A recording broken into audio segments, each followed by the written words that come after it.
wabarakatuh. Alhamdulillahirabbil alamin. Alhamdulillahilladzi arsala rasulahu bil huda wa dinil haq liyudhhirahu 'alad dini kullihi wa kafa billahi syahida. Asyhadu an la ilaha illallah wahdahu la syarikalah wa asyhadu anna Muhammadan abduhu wa rasuluhu la nabiyya ba'dah. Allahumma shalli wa sallim wa barik ala sayyidina Muhammadin wa ala alihi wa sahbihi wa man tabi'ahu ila yaumiddin, amma ba'd. Teman-teman yang dirahmati Allah Subhanahu wa taala, puji syukur kepada Allah yang pada kesempatan ini Allah ngasih lagi kita kesempatan buat belajar, buat i'tikaf di masjid, buat talabul ilmi, menuntut ilmu, yang mudah-mudahan apa yang kita dengar pada malam ini bisa menambah. Intinya adalah mengasah rasa, bukan menambah wawasan. Menambah wawasan itu kebaikan, tapi bukan inti dari ilmu. Inti dari ilmu itu adalah mengasah rasa di dalam hati. Yang kalau dalam bahasa Islam disebut dengan, dalam bahasa agama disebut dengan iman. Sehingga bisa jadi seseorang tahu Al-Quran cuma satu ayat, tapi kalau dengan ayat itu dia bertambah dekat sama Allah, bertambah yakin, bertambah banyak amal solehnya, berarti dia adalah orang yang mendapatkan ilmu. Sebaliknya ada orang yang menghafal banyak ayat, mengetahui banyak hadis, atau dia punya gelar-gelar akademik di bidang agama, cuman gak nambah iman ke Allah, gak nambah takut kepada Allah, gak nambah dekat sama Allah, berarti dia cuman mendapatkan wawasan, bukan ilmu. Sehingga inti dari ilmu itu adalah mengasah rasa. Dan dalam Islam, tempatnya ilmu itu bukan di pikiran, tempatnya ilmu itu di hati. Sehingga yang disebut dengan fikih atau faqih, orang yang mengerti, kata ulama, al-fiqhu fiqhul qulub. Mengerti itu tempatnya di dalam hati.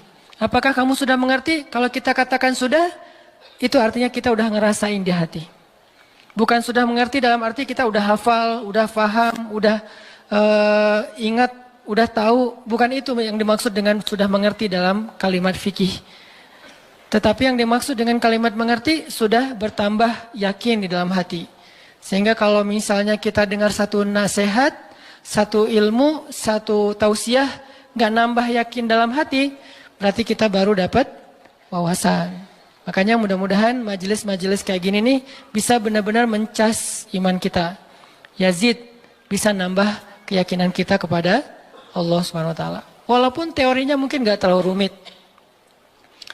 Ada mungkin pembahasan tentang akidah mengenal Allah dengan teori yang rumit. Dibagi-bagi. Misalnya akidah itu terbagi kepada 4 bagian. Ada istilah rububiyah, ada istilah uluhiyah, ada istilah asma, ada istilah sifat. Ini teori akidah. Tapi setelah membahas semua teori akidah ini, terus dia nggak makin yakin sama Allah, kalau ada masalah diserahin sama Allah, berarti dia baru dapat wawasan, belum dapat ilmu. Ada orang yang nggak ngerti istilah rububiyah, nggak ngerti istilah uluhiyah, asma, sifat, dan seterusnya. Tapi kalau lagi ada masalah dia bilang, tenang aja ada Allah, dia dapat ilmu. Jadi kita jangan terlalu rumit dengan istilah, tapi berusaha untuk merasakan semua kebaikan-kebaikan dalam ilmu itu di dalam hati kita. Lagian kan kita nggak pengen belajar untuk dapat gelar akademis sebagai seorang LC, MA, doktor ya. Kan kita belajar pengen memperbaiki diri, sederhana. Dan kita juga tidak belajar agama untuk menjudge orang lain, untuk menghakimi orang lain, untuk jadi bahan debat di sosial media. Kita belajar murni untuk memperbaiki diri karena kita sadar bahwa diri kita belum sempurna. Mudah-mudahan malam ini kita dapat apa yang kita cari. Terus makasih untuk kesekian kalinya buat teman-teman yang selalu hadir, yang istiqomah, yang bahkan diam-diam banyak yang datang dari tempat-tempat yang jauh, yang diam-diam banyak yang sudah berkorban untuk bisa hadir dalam majelis ilmu ini, yang mungkin udah berusaha semaksimal mungkin untuk hadir lebih awal, tapi ternyata qadarullah tetap nggak dapat tempat di dalam, harus tetap di luar. Maka mudah-mudahan Allah Maha tahu apa yang sudah teman-teman perjuangkan. Dan saya selalu nge-mention tentang anak muda Bandung kemanapun saya pergi, bahwa memang syiar teman-teman di Bandung ini udah tersebar di seluruh Indonesia.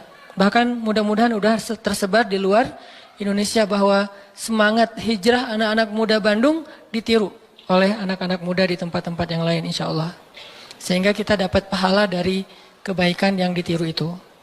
Waja'alna lil muttaqina imama, jadikanlah kami imam, teladan dalam ketakwaan. Jadi imam di sini bukan suami. Kalau itu masih lama kali ya. Imam di sini adalah teladan. Belum ada tanda-tandanya soalnya. Baik teman-teman, malam ini kita akan bahas tema plesetan dari salah satu grup band pada masanya. Yang tahu ini berarti usianya sekian. Saya juga nggak tahu karena masih muda. Nggak gaul, makanya nggak tahu. Kalau nggak salah namanya Lamb of God ya. Jadi diplesetin jadi Mud of God. Tentang apa itu? Tentang, ini kalau yang plesetannya ya.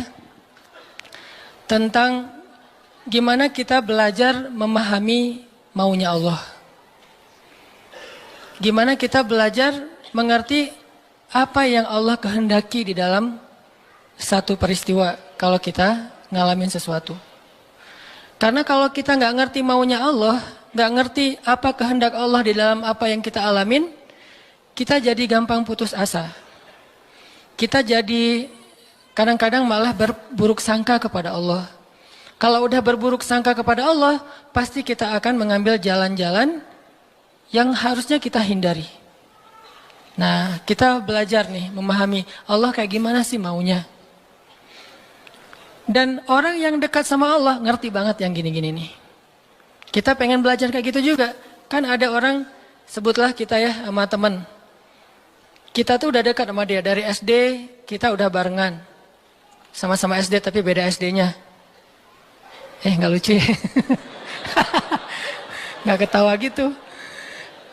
Dari SD udah barengan, SMP barengan, SMA barengan. Kuliah barengan, nikah sendiri-sendiri.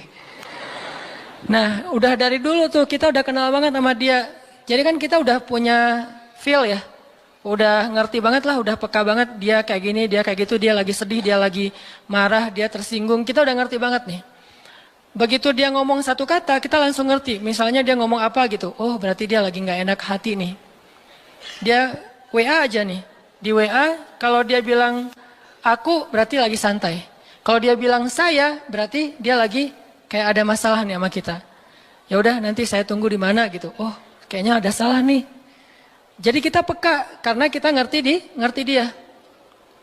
Terus ada apa yang kita lakuin tuh kita ngelakukan sesuai dengan, karena kita empati ya. Kita ngelakuinnya sesuai dengan apa yang nyaman buat dia. Terus kalau dia misalnya ngelakuin sesuatu, kita ngerti kenapa dia melakukan itu. Nggak sampai seseorang suuzon. Kenapa ada orang suuzon sama dia? Karena nggak ngerti sama dia. Kenapa ada orang yang salah sangka? Karena nggak ngerti. Gitu juga kita ke Allah. Sahabat Nabi itu sangat mengerti Allah kayak gimana, Rasul kayak gimana. Sehingga ketika turun ayat Al-Quran, mereka bukan cuma ngerti teks atau makna dari ayat secara tekstual. Tapi mereka juga ngerti pesan di balik ayat itu.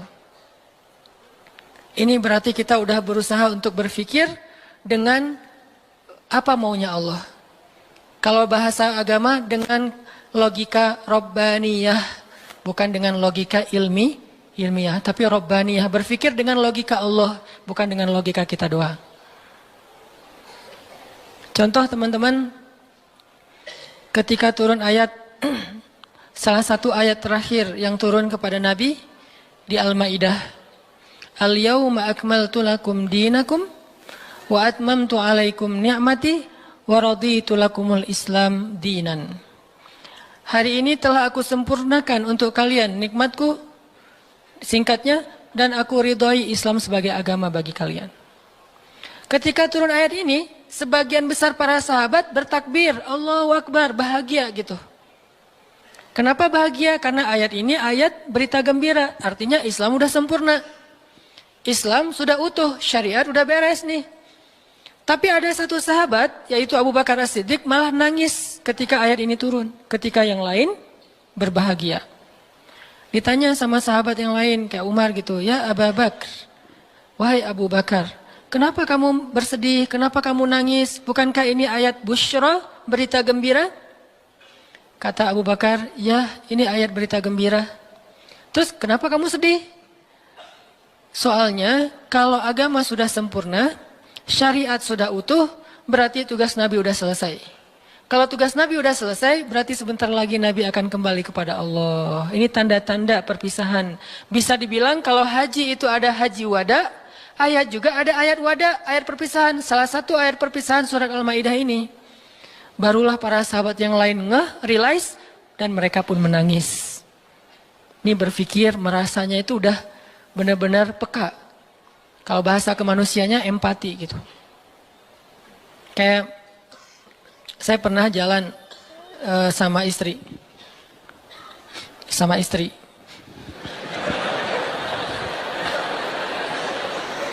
Soalnya nggak mau saya jalan sendiri. Pasti sama jalan sama istri.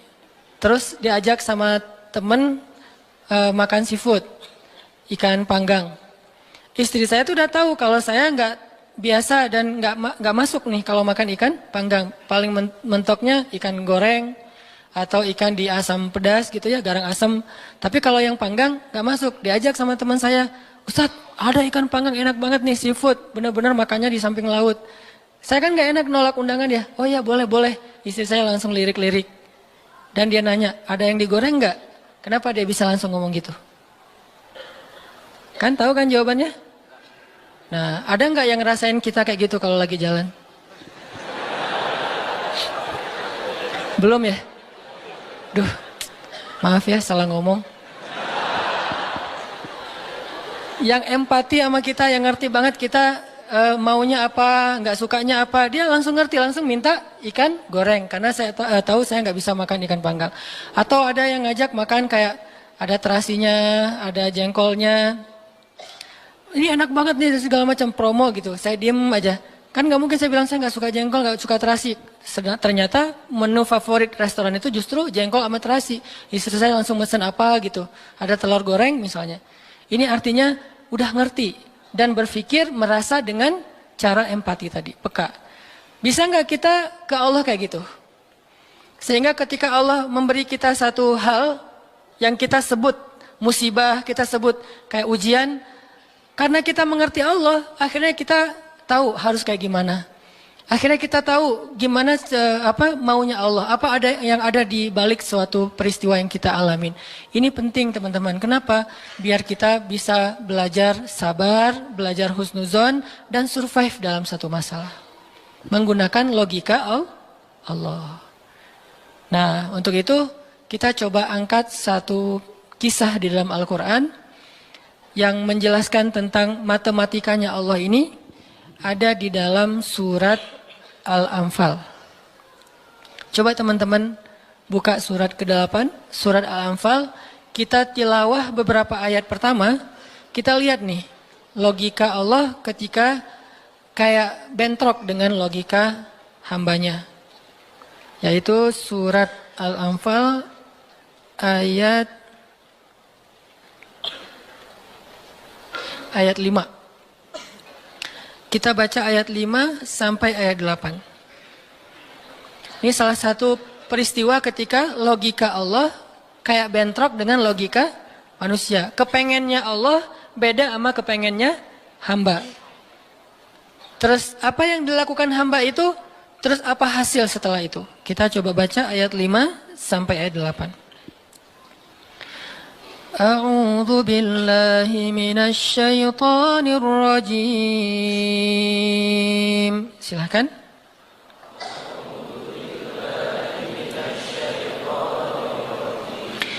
Bismillahirrahmanirrahim.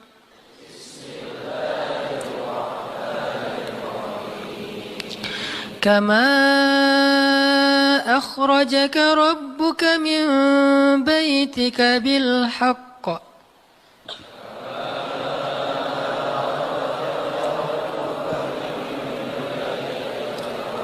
Wa inna fariqam minal mu'minina lakarihun.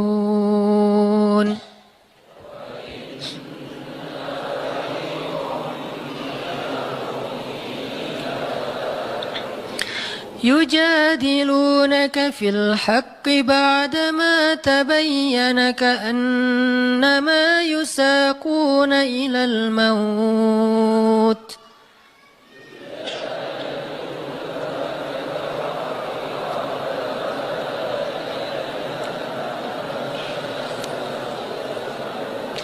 كأنما يساقون إلى الموت وهم ينظرون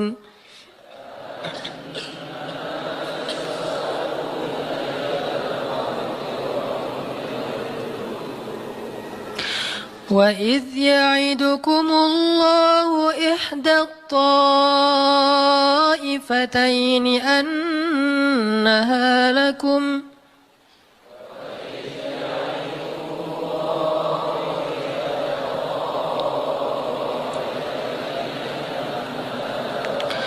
وتودون أن غير ذات الشوكة تكون لكم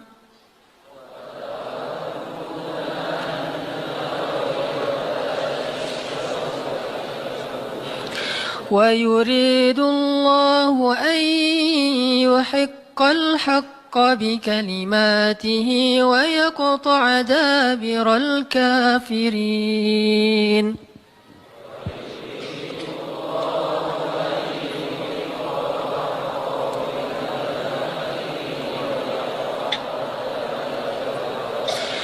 ليحق الحق ويبطل الباطل ولو كره المجرمون.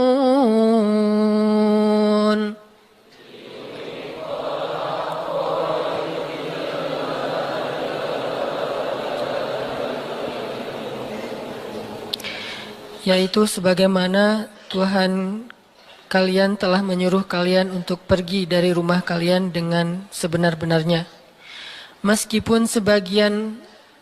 Meskipun sesungguhnya sebagian dari orang-orang yang beriman itu tidak menyukainya. Mereka membantahmu, wahai Muhammad, tentang kebenaran setelah nyata bahwa mereka pasti akan menang.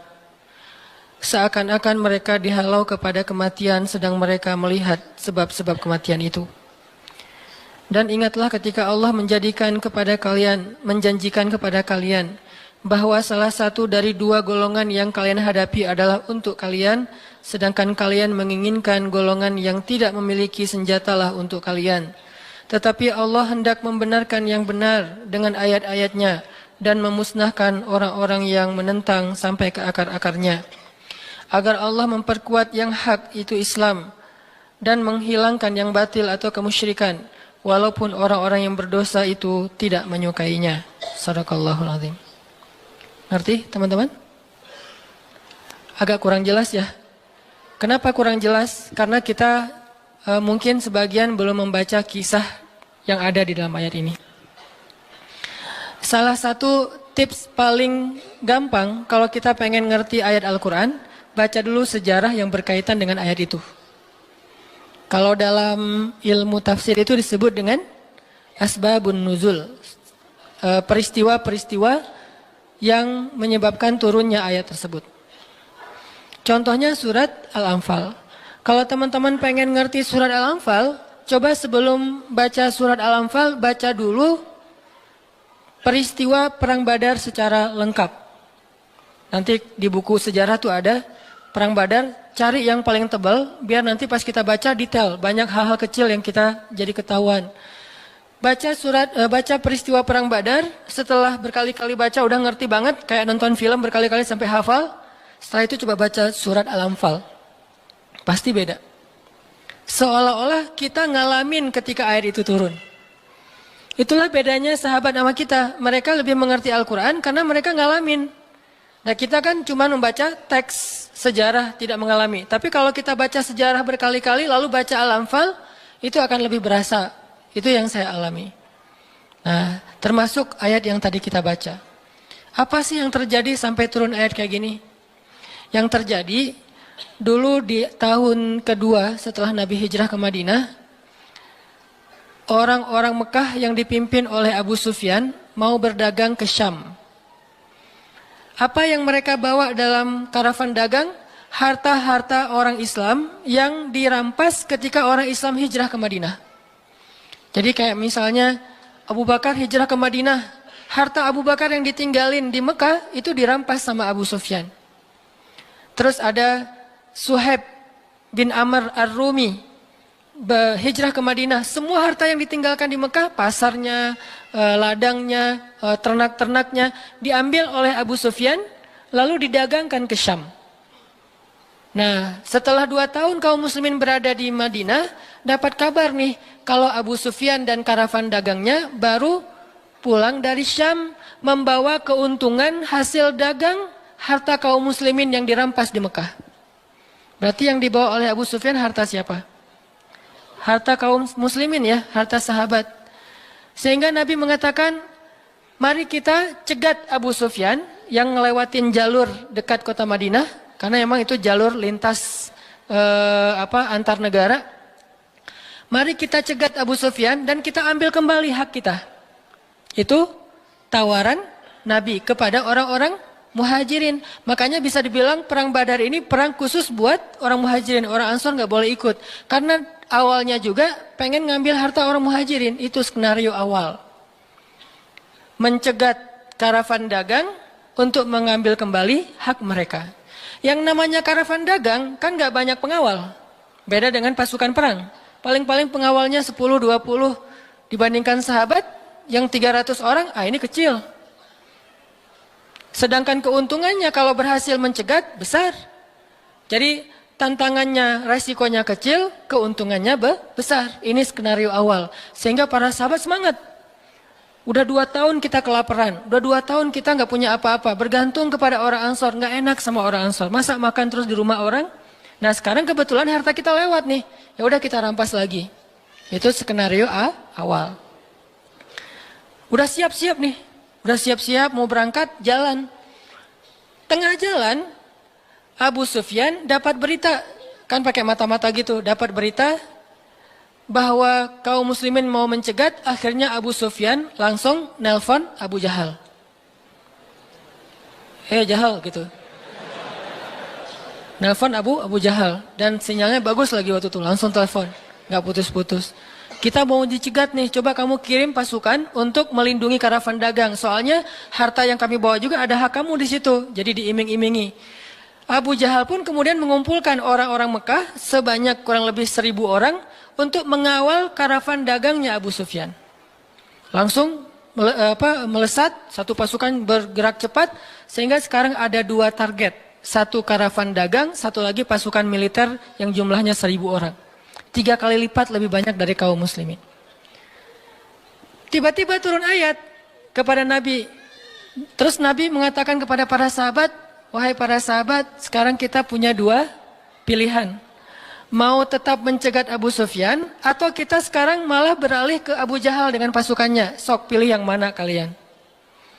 Kaum muslimin sebagian besar memilih tetap seperti rencana awal, mencegat karavan dagang. Jangan mencegat pasukan. Ngapain kita capek-capek perang sama Abu Jahal, untungnya nggak ada. Terus pasukannya lebih banyak, resikonya lebih besar. Dan mereka terlatih, kita sipil yang dipersenjatai seadanya.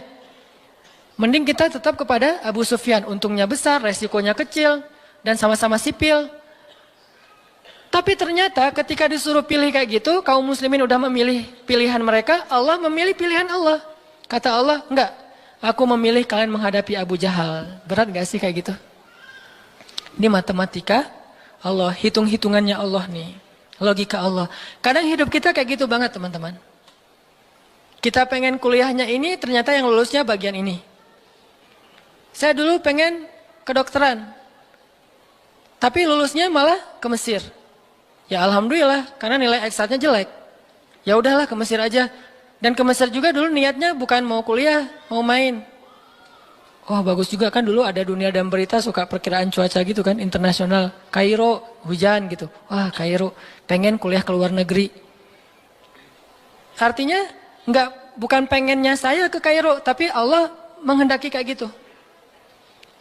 Bukan pengennya saya menikah, Allah yang menginginkan. Saya pengennya dari dulu, bukan waktu itu. Jadi bukan pengennya saya menunda pernikahan ya. Pengennya mah 17 tahun nikah wilah. Lulus SMA atau belum lulus mah nikah. Tapi pengennya Allah usia 22 tahun. Ada yang 32 tahun. Ada yang 42 tahun. Ada yang masih betah sendiri.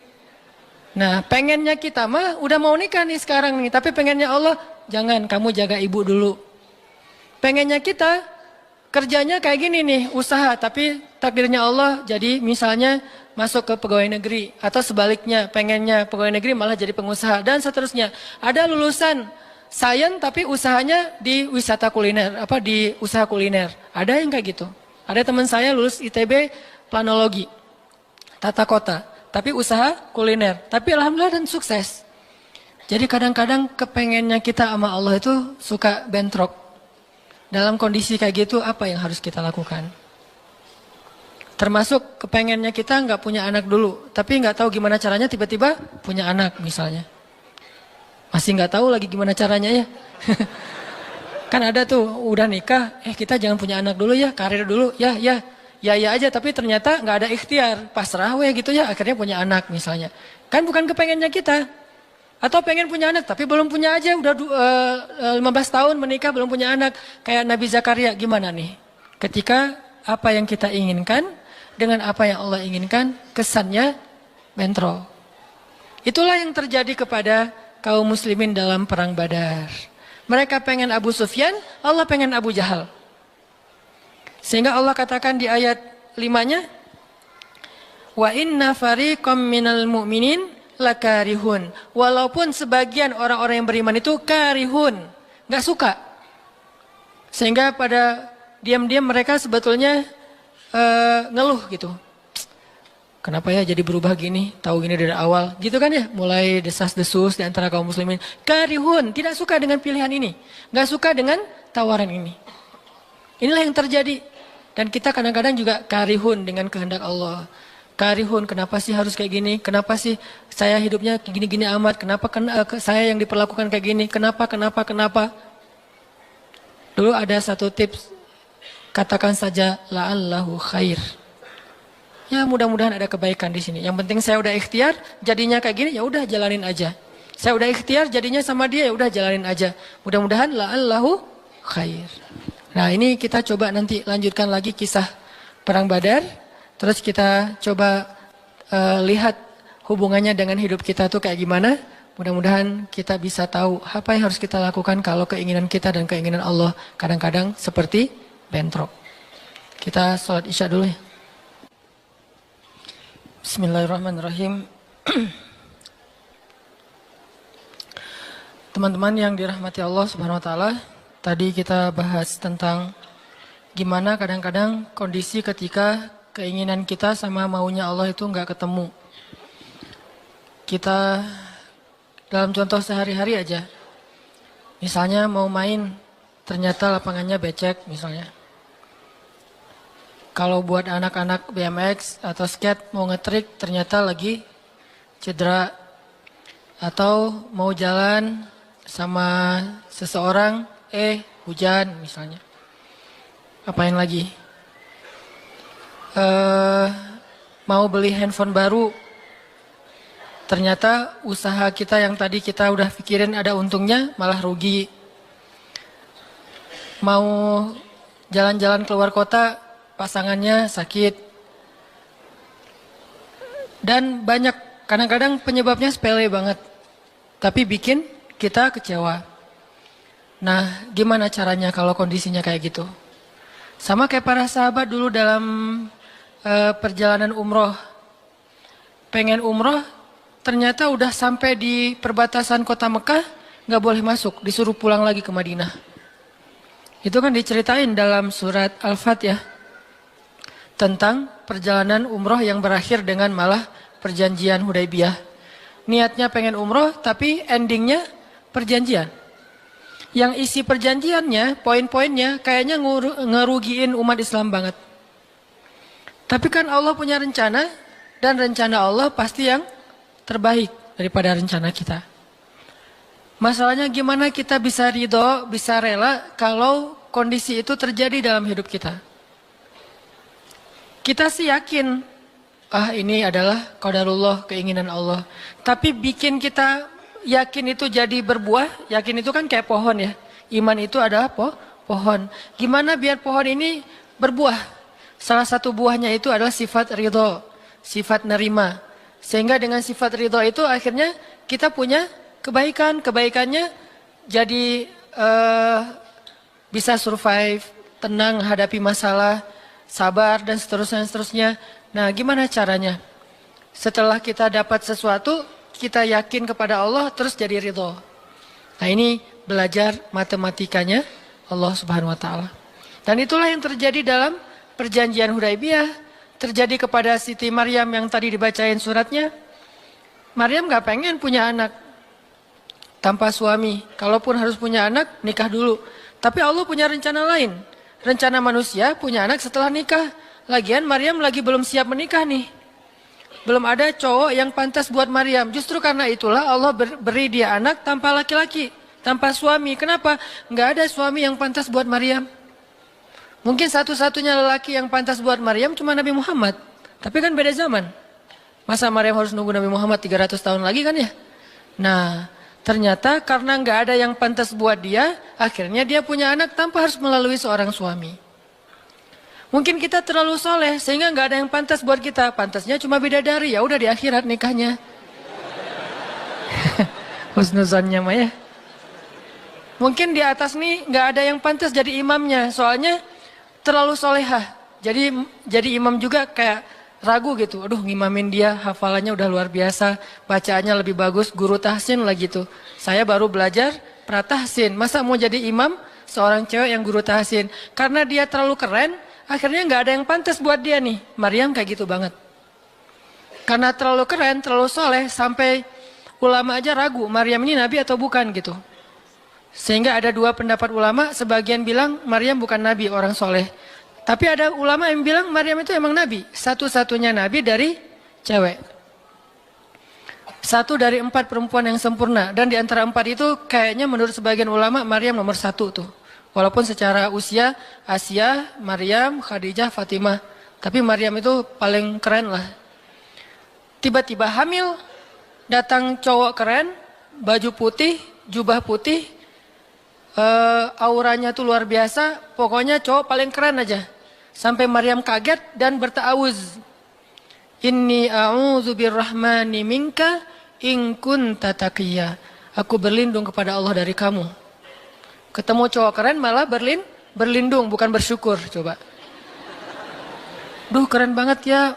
Astagfirullah, auzubillah, gitu kan ya. Nih Maryam nih. Duh, ceweknya keren banget. Udah lama ngelihat baru auzubillah, enggak. Dari awal auzubillah. Kenapa? Ada pasangan di sebelah gitu. Ada istrinya. Nah, Maryam langsung ta'awuz, inni a'udzu birrahman minka in kunta taqiyya. Kata Jibril, cowok keren itu ternyata namanya Gabriel. Kata Gabriel, innama ana rasulu rabbik liahaba laki ghulaman zakiyya.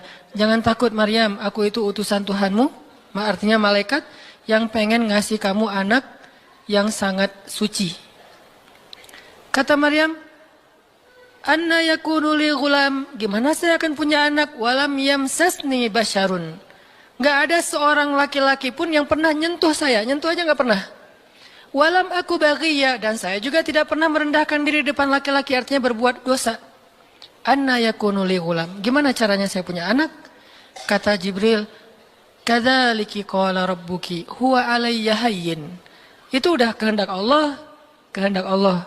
Dan itu hayyin, mudah banget buat Allah Subhanahu wa taala. Sepele banget lah buat Allah. Fahamalat, tiba-tiba Maryam hamil. Fantabadat bihi makanan qasiyya. Karena Maryam malu ketahuan hamilnya, akhirnya Maryam pun pergi ke suatu tempat yang terpencil, qasiyya, Aqsa. Aqsa itu artinya tempat yang jauh. Masjidil Aqsa disebut Al-Aqsa karena dia jauh dari Masjidil Haram. Kalau Madinah kan dekat. Masjid yang paling mulia kan ada 3 itu ya, Mekah, Madinah, Palestina. Nah, dia disebut Aqsa karena tempatnya jauh. Makanan qasiyya, tempat yang sangat jauh, terpencil, nggak ada siapa-siapa. Fantabadat bihi makanan qasiyya.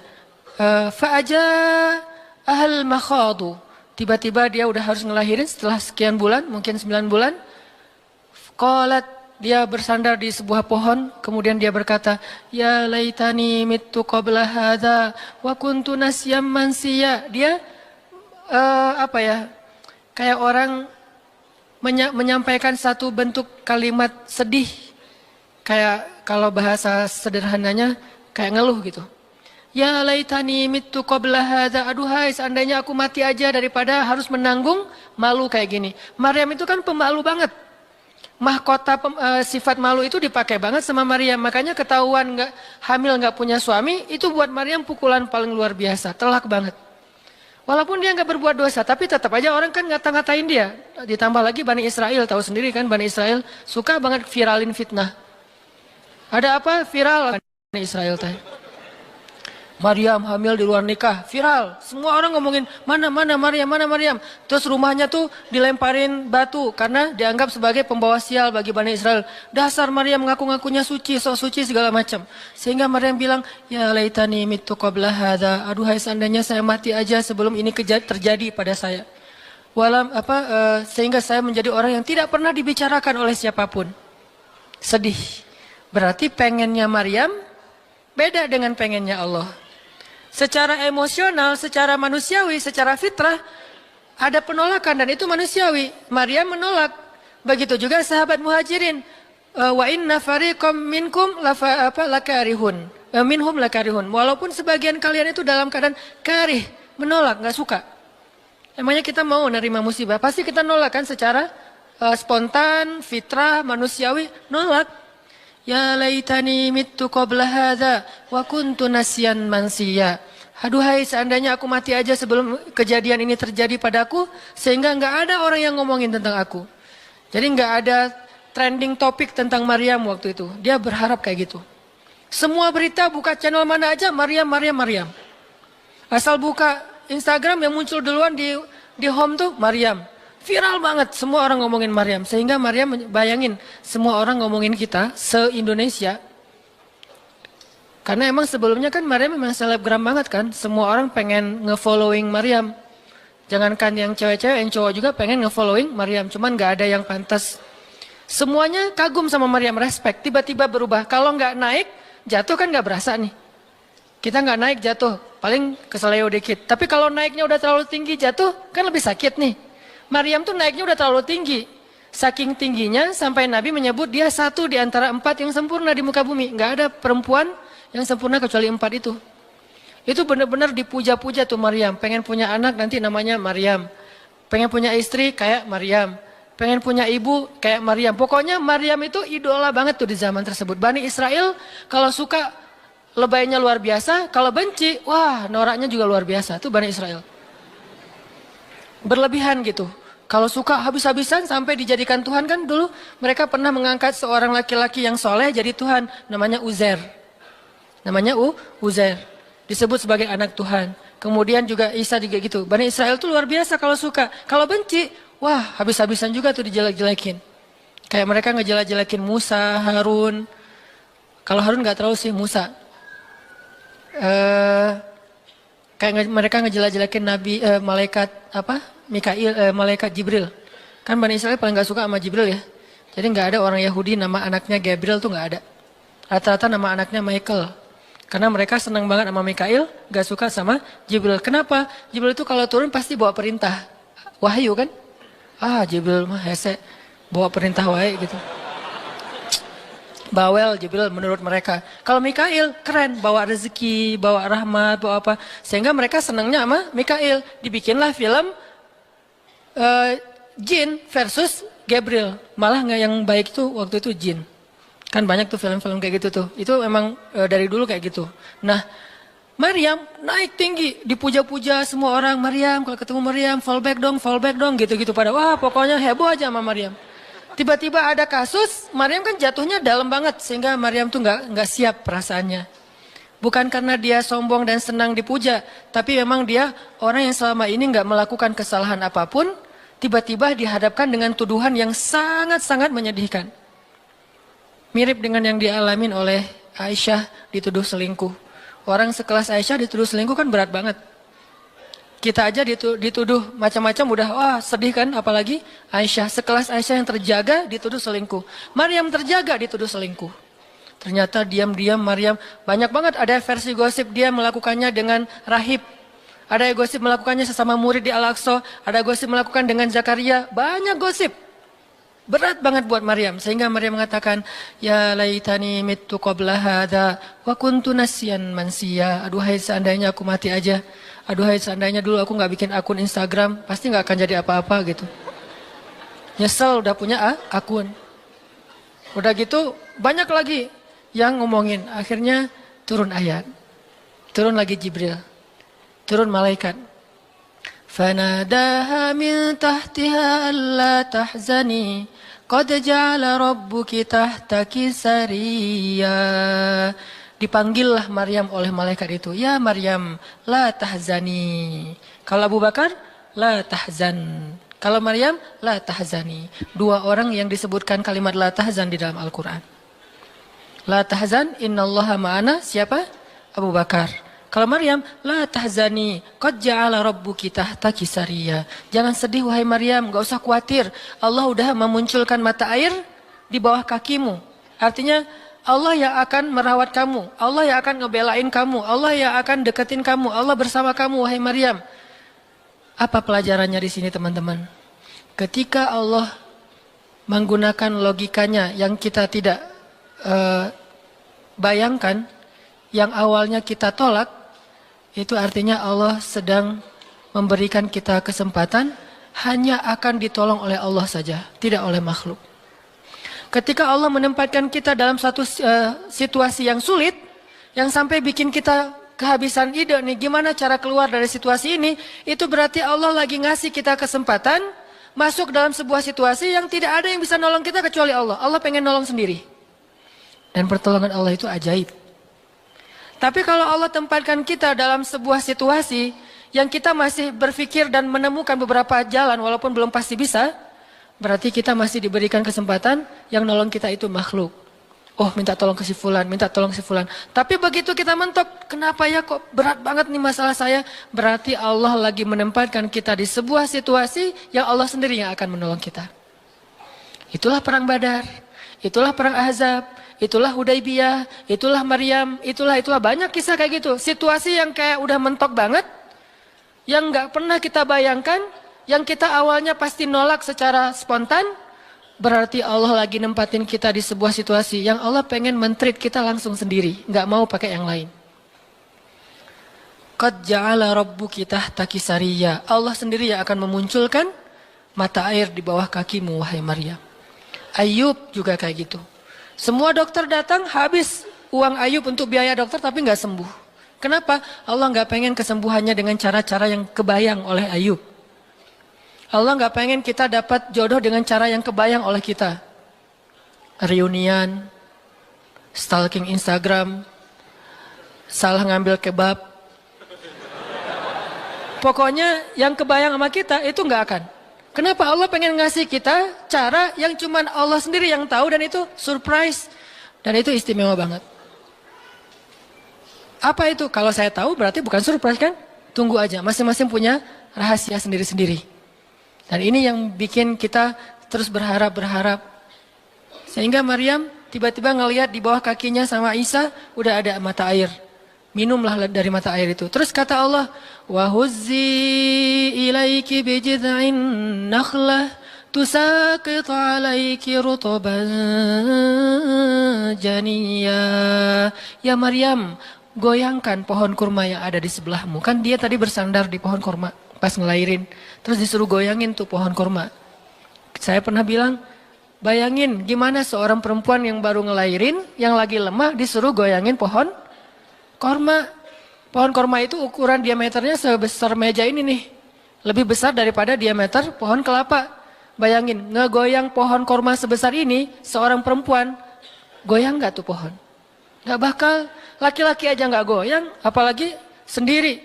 10 orang laki-laki aja ngegoyang pohon korma segede ini, belum tentu goyang. Goyang aja enggak, apalagi sampai ngejatuhin buah korma. Kalau buah korma yang udah tua jatuh masih mending, ini yang muda jatuhnya tuh. Berarti kan goyangnya lumayan tuh. Berapa skala Richter ya? Yang muda jatuhnya, rutoban, janiyah, bukan korma yang tamar, yang udah tua, yang udah emang dihembus juga pakai angin, jatuh enggak.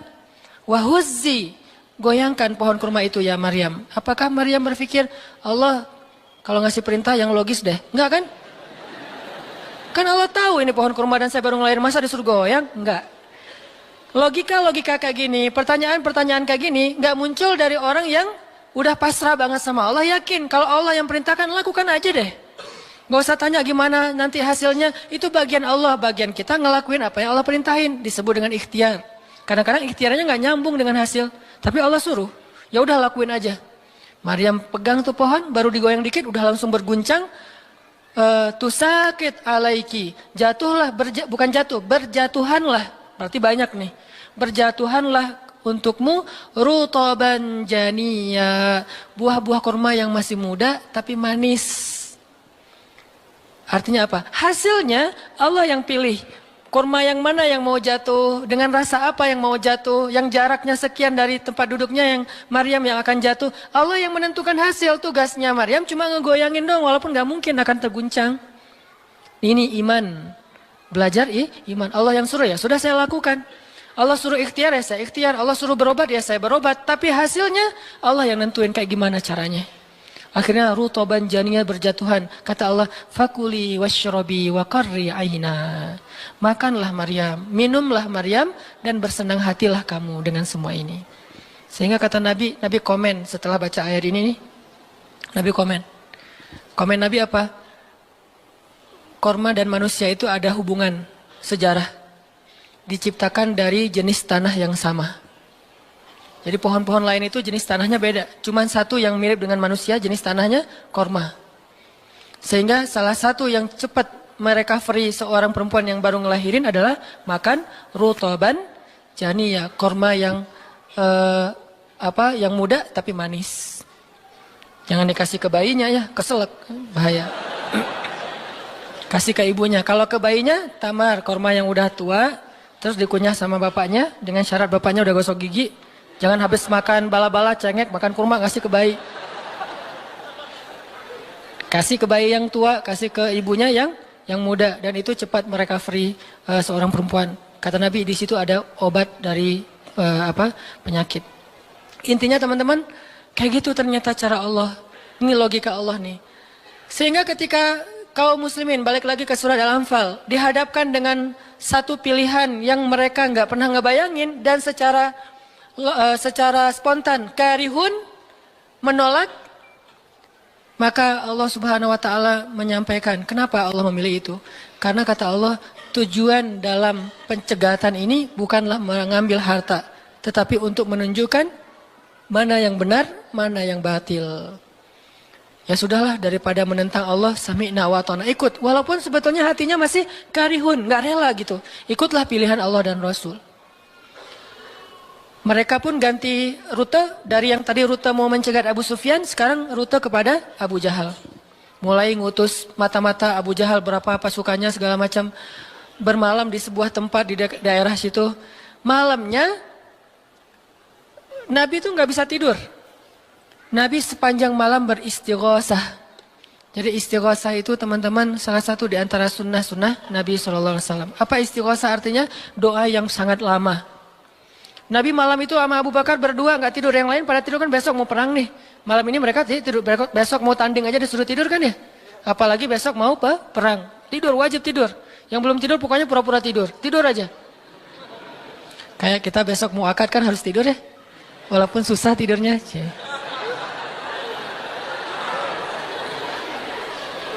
Pokoknya kalau mau akad nggak bisa tidur teman-teman. Ngapain? Ngafal aja. Saya terima kok.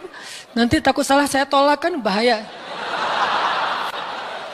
Udah diizinin sama calon mertua masih ditolak. Nah, malamnya pada tidur kecuali 2 orang. Rasul sama Abu Bakar. Selalu berdua orang ini nih pokoknya soulmate banget. Direkam soulmate-nya di Al-Quran. Rasul beristighosah, doa yang sangat khusyuk. Berharap banget, panjang lagi doanya sepanjang malam. Sampai Nabi mengangkat kedua tangannya itu nggak gini, tapi gini. Pernah nggak doa kayak gini? Nah, makanya masih sendiri ya. Coba istighosah, ya Allah. Langsung tuh. Jadi kalau doa jangan gini doang. Apalagi gini, santai. Sesekali doa, Allah. Ternyata belum, naik lagi sampai mungkin. Dan itu ada sunnahnya, Nabi berdoa dengan, kan Nabi berdoa kadang mengangkat tangan, kadang tidak mengangkat tangan, kayak doa sehari-hari misalnya angkat tangan kan ya. Kayak mau makan misalnya, Bismillahirrahmanirrahim amutu wa ahya. Allahumma barik lana gitu ya. Kan nggak harus ngangkat tangan. Sarewai ini. Nah, udah kadang Nabi doanya gini, nelunjuk. Bukan merintah Allah, ya Allah kasih lo ya. Enggak. Nelunjuk dengan filosofi Arab sama filosofi Indonesia beda. Makanya jangan menerjemahkan teks Arab dengan konteks kita, dengan persepsi kita. Terjemahkan dengan persepsi bahasa sendiri. Apa sih maksudnya? Gitulah. Jadi di Arab tuh kalau gini bukan merintah. Gini tuh artinya cuma engkau yang saya harapin ya Allah gitu maksudnya. Jadi kalau ya Allah itu maksudnya engkau doang yang saya harapin, iya karena berdua iya karena selain gitu. Bukan ya Allah pokoknya harus ya bukan.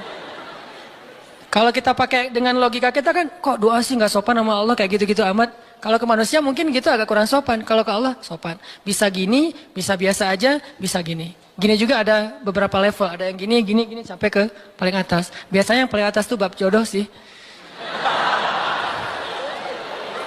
Kalau bab kuliah masih gini, kerja, giliran jodoh paling tinggi. Apalagi kalau udah jodohnya balikan sama mantan, tuh kayaknya naik kursi. Lebih tinggi lagi. Jadi malam itu Nabi beristighosah sampai syal beliau jatuh, nangis, janggut beliau basah dengan air mata, nangis panjang malam, ya Allah jika besok kami kalah perang, terbunuh semua, mungkin di muka bumi ini nggak akan ada lagi orang yang menyebut la ilaha illallah. Abu Bakar ngambil rida syalnya Rasul, ditaruh lagi cukup bagimu ya Rasulullah, cukup ya Rasulullah. Allah udah mendengar. Abu Bakar menenangkan Rasul, tapi Rasulullah terus saja gitu. Kayak kita lagi doa kata teman, udah Allah udah dengar. Taruh dulu. Kalau kita mah gitu ya. Nah, tapi jangan dibayangin gitu. Rasulullah pasti khusyuk banget, nggak kayak kita. Udah selesai berdoa, pagi-pagi sahabat riuh. Innalillah gitu. Kalau kita kan innalillah pasti ada yang meninggal ya. Siapa yang meninggal? Enggak, innalillah itu musibah, enggak harus selalu orang meninggal. Ya Rasulullah maafkan kami. Kenapa? Ternyata sebagian para sahabat malam itu digoda oleh syaitan sehingga semua pada mimpi basah, maaf. Tapi kayak gitu emang sejarahnya. Bukan semua, sebagian besarnya mimpi basah. Sehingga pas bangun mereka dalam keadaan junub, kotor, tidak suci, tapi enggak ada air. Untuk wudhu aja kurang, apalagi untuk mandi. Dan mandi junub kan harus semuanya. Sedangkan besok mereka mau berperang melawan musuh dalam keadaan tidak suci. Ini kayak pertanda buruk gitu. Dan mereka merasa mentalnya makin drop. Tiba-tiba Allah beri ketenangan buat mereka. Turun air hujan. Malam itu hujan turun. Hujannya hujan lokal lagi. Camp kaum muslimin hujan. Camp orang kafir enggak? Hujan. Nyebrang-nyebrang. Hujan enggak. Yang mainnya di Indonesia gitu. Di camp kaum muslimin hujan, di campnya orang kafir nggak hujan. Akhirnya pada mandi, alhamdulillah, Allah Akbar. Itu nanti ada ayatnya setelah itu. Coba nanti baca lagi halaman kedua. Ketika ada adegan hujan segala macam, itu ceritanya kayak gitu. Akhirnya makin mantap. Alhamdulillah bisa mandi, wudhu, minum. Baru mereka yakin bahwa ini adalah benar-benar perintah Allah. Nah hidup kita tuh kalau kita ngejalanin hal-hal kayak gini, kita bakalan kayak lagi jalan bareng Allah. Sehingga nanti kita akan banyak ngelihat keajaiban-keajaiban Allah. Kalau kita nggak pernah masuk dalam situasi ini, kita tuh kenal Allah cuma dari kata orang, nggak pernah jalan bareng. Kita kayak kenal seseorang, tapi kata teman kita. cuma lihat postingannya doang, tapi nggak pernah jalan bareng, jadi nggak kenal dekat gitu, dan nggak akan dapat feel. Begitu juga kita kenal Allah. Kalau kita kenal Allah hanya dalam situasi normal, wajar, nyaman, berarti kita kenal Allahnya cuma dari katanya, cenah. Nggak pernah ngalamin sendiri. Begitu kita dihadapkan dengan situasi kayak gini, berarti kita lagi diajak Allah jalan bareng. Yuk jalan bareng saya. Siap ya Allah. Hah? Banyak kejutan-kejutan. Banyak yang bikin kita kaget. Kenapa? Karena kita jalannya dengan zat yang maha kuasa. Dia akan tunjukin kekuasaan-kekuasaannya. Dan kekuasaan Allah yang paling luar biasa ditunjukin justru dalam kesulitan. Kalau dalam normal nggak luar biasa namanya. Kayak kita sama teman kita.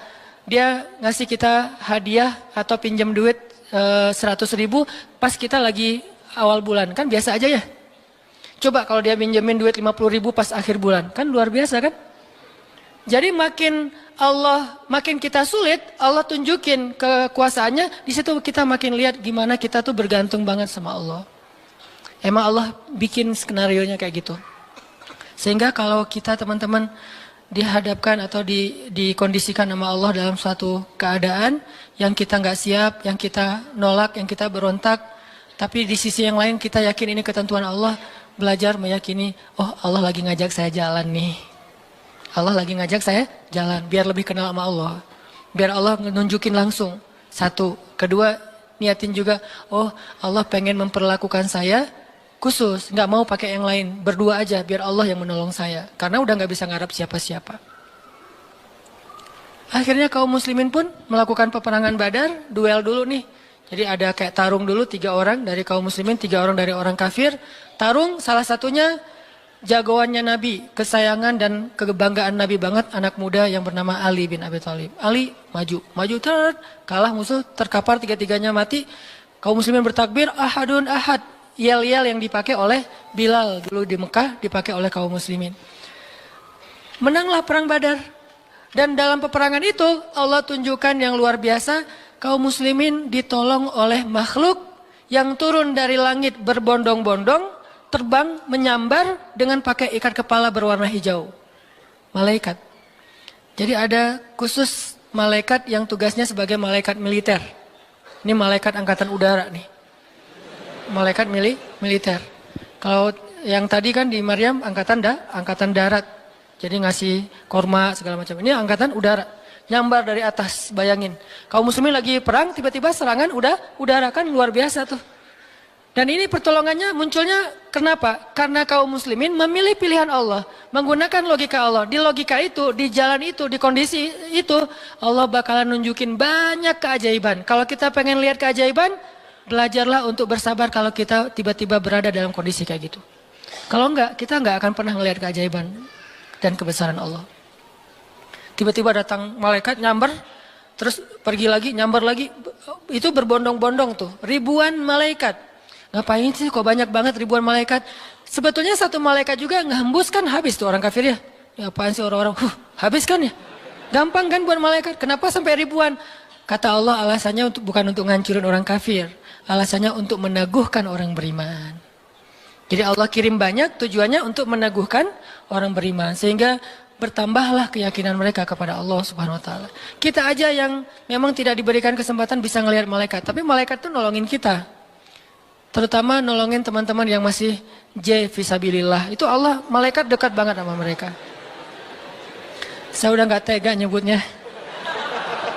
Udah lama kan saya gak menggunakan kata itu ya. Gak tega juga lama-lama. Teman-teman yang masih sendiri, yang masih dalam penantian, malaikat itu kalian gak sendiri. Ada malaikat di sebelah. Malaikat juga kasihan sama kita. Kita aja yang nggak ngelihat. Ada malaikat. Kenapa di sini? Saya khusus ditugaskan nemenin orang-orang kayak kamu dan teman-teman kamu. Oh ya, malaikat yang khusus nemenin yang berstatus J tadi. Ada hadisnya Ustadz? Nggak ada sih. Tapi yakinlah bahwa malaikat itu diutus untuk menolong orang-orang yang sabar. Status sabar kan bisa status masalah tadi, bisa masalah rezeki, bisa masalah sakit. Pokoknya ada malaikat aja yang nolongin mereka. Ngedoain mereka, berselawat untuk mereka, memberikan naungan rahmat untuk mereka. Pokoknya banyak tuh. Apalagi para sahabat yang tadi mau memilih pilihan Allah walaupun awalnya nolak, karihun. Karena udah milih pilihan Allah, Allah berikan pertolongan yang luar biasa. Mungkin kalau tadi mereka maksain pilihan sendiri, bisa jadi dua-duanya nggak dapat. Abu Jahal nggak dapat, Abu Sufyan nggak dapat apa-apa. Untungnya mereka bersabar memilih pilihan Allah. Itulah hidup. Makanya teman-teman, kalau pas kita dapat satu musibah atau satu masalah, satu ujian, kehilangan sesuatu, itu berarti kita dikasih kesempatan untuk ngedapetin sesuatu yang lebih baik. Gimana caranya? Berhusnuzon kepada Allah. Karena kata Allah, ana inda dhanni abdi bi, aku tergantung prasangka hambaku kepadaku. Berarti kalau kita misalnya lagi dapat masalah, terus kita berhusnuzon, oh Allah pengen ngasih yang lebih baik, itu Allah berarti kayak gitu. Kan kesempatan kan? Kenapa kita malah gunain kesempatan itu untuk bersuuzon? Kenalah kita dengan apa yang kita persangkakan. Aku tergantung prasangka hambaku kepadaku. Pas ada musibah kehilangan sesuatu, oh mungkin memang Allah pengen ngasih saya yang lebih baik dari ini. Ini kan udah lama saya pakai ini, udah 2 tahun, 3 tahun, pengen diganti sama Allah. Itu gitu banget Allah tuh sama kita. Terus kenapa kita nggak mau berprasangka baik kalau kayak gitu? Masalah yakin. Kalau kita malah pas dikasih musibah kehilangan sesuatu bilang, apa lagi maunya Allah? Kayaknya Allah nggak senang dengan saya taubat nih. Maka Allah juga akan memperlakukan kita kayak kita prasangkain. Makanya kalau kita dapat musibah, ujian, itu berarti kita dikasih kesempatan untuk memikirkan sesuatu yang baik yang akan Allah kabulkan. Kalau nggak dikasih itu, berarti kita nggak dikasih kesempatan memikirkan yang lebih baik. Begitu dikasih, oh saya harus mikirin yang lebih baik nih. Kayak gitu aja terus. Apapun musibahnya. Termasuk yang tadi, gagal dalam hubungan, diputusin atau ditolak. Kita mikirin, oh berarti Allah mau ngasih yang lebih baik dari dia. Ternyata tetap ujung-ujungnya dia juga. Kok bisa? Oh berarti dia diperbaiki sama Allah. Dibuat lebih baik, dibuat lebih soleh, lebih pantas, baru bareng dengan kita. Coba kalau nggak dibuat lebih soleh udah langsung jadian. Kan bisa bahaya juga buat kita. Stres juga kan mikirnya ya. Makanya Nabi mengatakan, sebaik-baik perhiasan adalah istri yang soleha. Itu benar-benar menyenangkan hati. Kebahagiaan bagi laki-laki itu adalah memiliki seorang istri yang soleha. Istri yang soleha itu bukan cuman istri yang hafal Qur'annya banyak, yang hafal hadisnya bukan wawasan. Istri yang soleha itu istri yang akhlaknya baik. Yang kalau kita ngelihat dia langsung bahagia. Jadi pulang ke rumah itu nggak pernah nyetel TV. Kenapa papa nggak pernah lihat TV? Kan lihat mama. Ya. Yang lama nonton TV pasti ini nggak nyaman ngelihat istrinya nih. Jadi kalau sampai rumah bikin kopi, duduk di tengah ruangan, lihat istri lalu lalang gitu. Pak, TV-nya di situ, ngapain ke sana kemana mama pergi? Itulah hiburan buat papa. Berat juga Pernah nggak ngomong kayak gitu? Belum. Gimana mau ngomong, nggak ada orangnya ya. Nanti kalau udah ada gitu tuh. Makanya saya jarang nonton TV sering nonton YouTube soalnya. Nah ini ya teman-teman. Jadi kita berprasangka begitu dikasih musibah, oh berarti Allah pengen ngasih yang lebih baik. Yang terbaik deh yang kita prasangkain. Karena Allah akan kayak gitu banget. Inilah rahasia matematika Allah. Yang Allah berlakukan kepada Ahlu Badar. Yang Allah berlakukan kepada para sahabat yang berjanjian Hudaybiyah, Bai'atul Ridwan. Yang Allah berlakukan kepada Siti Hajar, Maryam, dan banyak lagi kisah-kisah yang benar yang disebutkan di dalam Al-Quran. Mudah-mudahan nambah yakin kita. Kita bukan minta musibah, tapi emang itu fitrah kehidupan manusia. Udah kayak gitu sunatullah. Semua yang hidup pasti dikasih ujian. Jangankan orang biasa, jangankan orang beriman, orang biasa aja dikasih ujian. Apalagi beriman. Beriman itu pasti dikasih ujian sama Allah. Cuman karena ujian itulah Allah memperlakukannya lebih istimewa daripada orang lain. Jadi siapa orang yang paling istimewa di mata Allah? Yang paling banyak diuji. Jadi jangan pede dulu bahwa kita lebih istimewa di mata Allah gara-gara kita ibadahnya lebih bagus dari teman kita. Bisa jadi teman kita nggak tahajud. Bukan berarti nggak perlu tahajud ya, tahajud keren, bagus, luar biasa. Tapi ini kalau kita ke orang lain gitu, misalnya kita udah tahajud, misalnya kita udah taklim, misalnya kita udah tilawah, misalnya kita udah sedekah, misalnya. Terus kita ngerasa kayak lebih baik dari orang lain, jangan. Karena bisa jadi ibadah teman kita, diam doang tuh. Ngapain? Sabar menghadapi ujian, itulah ibadahnya. Bisa jadi orang yang paling mulia di mata Allah itu orang yang sedang sakit di rumah sakit atau di rumahnya yang nggak bisa berobat bertahun-tahun. Pas kita lihat ke dia, dia mah nggak ibadahnya nggak dahsyat kayak kita. Nggak pernah ikut talim, tilawahnya sedikit-sedikit, paling juga yang dia hafal aja karena udah nggak bisa baca saking sakitnya. Tapi ibadahnya itu 24 jam sehari lewat apa? Sabar menghadapi ujian sakit. Berarti bisa jadi teman kita yang baru diputusin itu lebih mulia daripada kita yang baru jadian.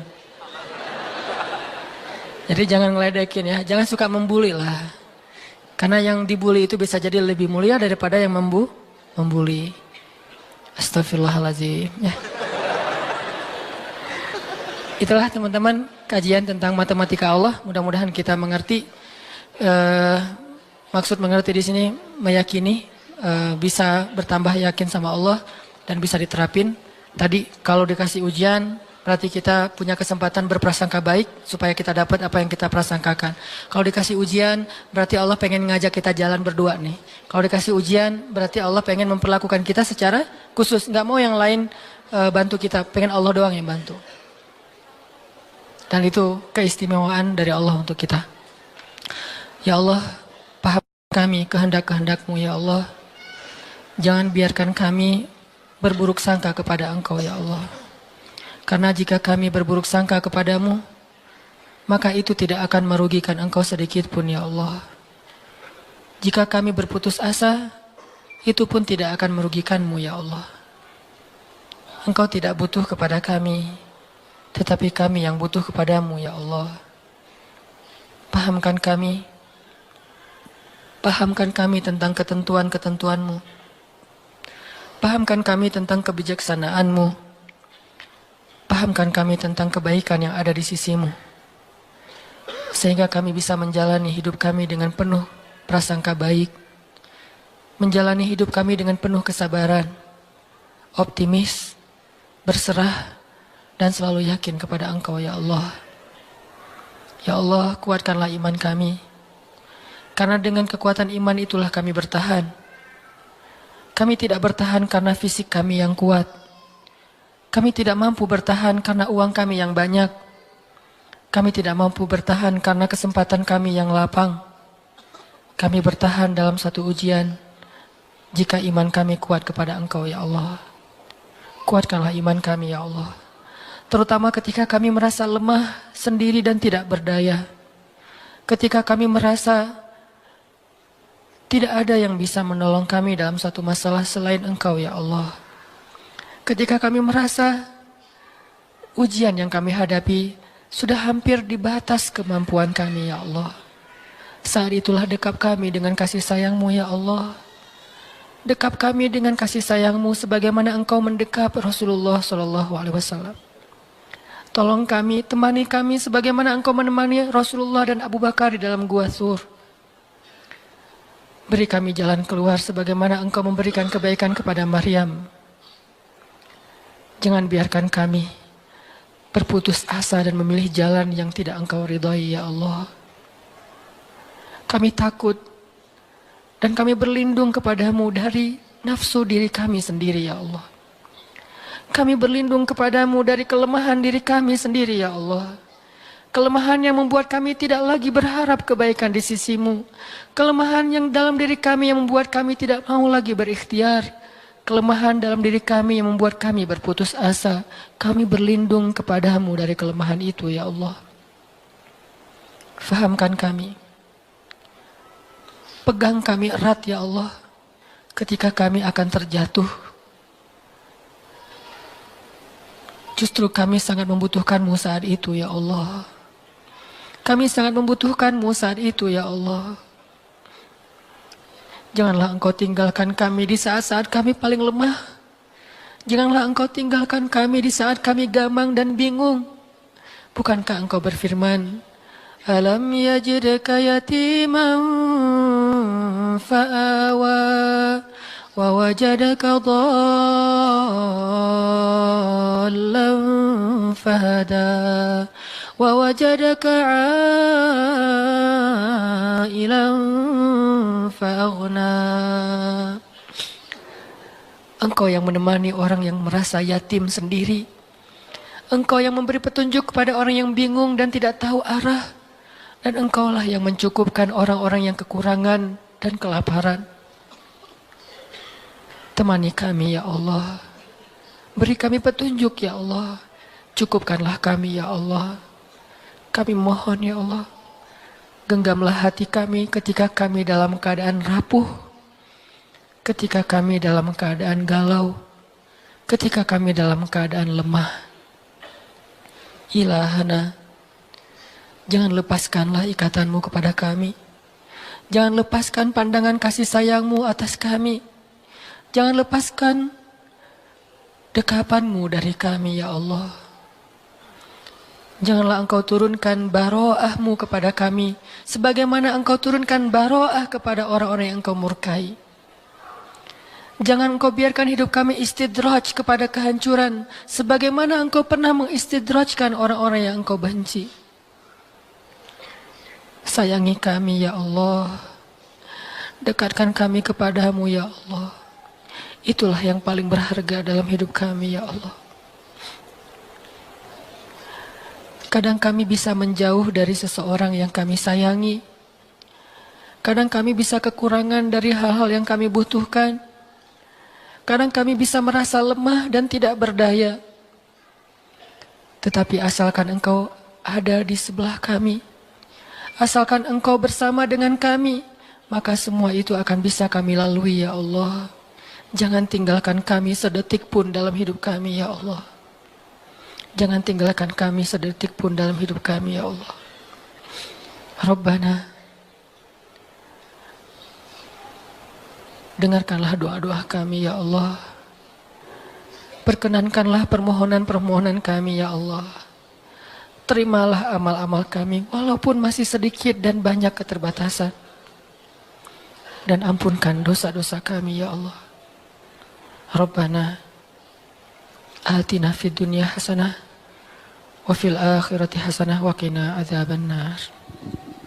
Subhanakallahumma wa bihamdika asyhadu an la ilaha illa anta astaghfiruka wa atubu ilaik. Assalamualaikum warahmatullahi wabarakatuh.